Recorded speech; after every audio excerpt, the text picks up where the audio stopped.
मेरे अल्लाह, ए मेरे खुदाया, तू ही जानता है कि वो अब तक वापस क्यों नहीं आए। हाय मेरी जान, मेरी प्यारी, तुम कितना ख्याल रखती हो मेरी बेटी का। अल्लाह तुम्हें हजारों बरकतें दे तुम्हारी जिंदगी में। ये चेहरा काफी टाइम से देख रही हूँ मैं। अब तो मेरी बहन जैसी लगती है ये। हाय कितनी प्यारी बच्ची हो, कितनी मेहरबान हो, बहुत शुक्रिया। अच्छा अब जाओ अपना खाना खाओ, हम वैसे भी अभी यही हैं। ठीक है, शुक्रिया। बहुत शुक्रिया मेरी जान।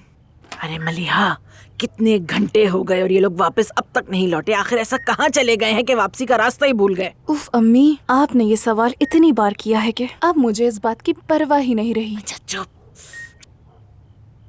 हाय मेरी प्यारी जमरूद, मैं तुमसे इल्तिजा करती हूँ मेरी बच्ची, जाग जाओ, आंखें खोलो अपनी। देखो आंखें नहीं खोलोगी तो नुकसान हो जाएगा तुम्हारा।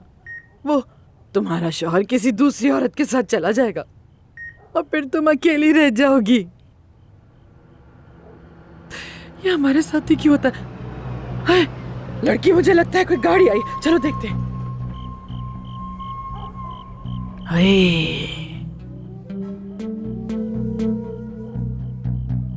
ओह, शुक्र है उस जादूगरनी को साथ नहीं लाया।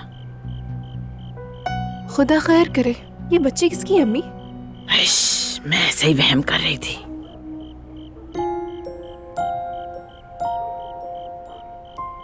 अरे यहाँ तो नहीं है मेरे बाबा।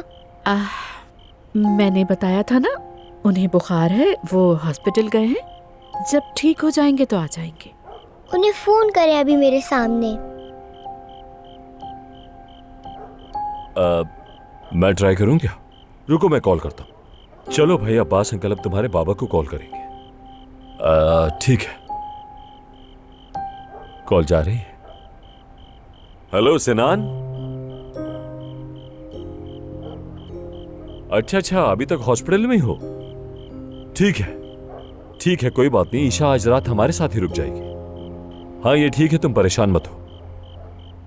ठीक है, मैं कह दूंगा। ठीक है, खुदा हाफिज। तो क्या वो अभी मुझे लेने आ रहे हैं? अभी तो नहीं, मैं पहले हॉस्पिटल जाके उनकी तबीयत देखूंगा और जब वो ठीक हो जाएंगे तो मैं उनसे कहूंगा वो यहाँ आए और आकर तुम्हें ले जाए। ठीक है ना?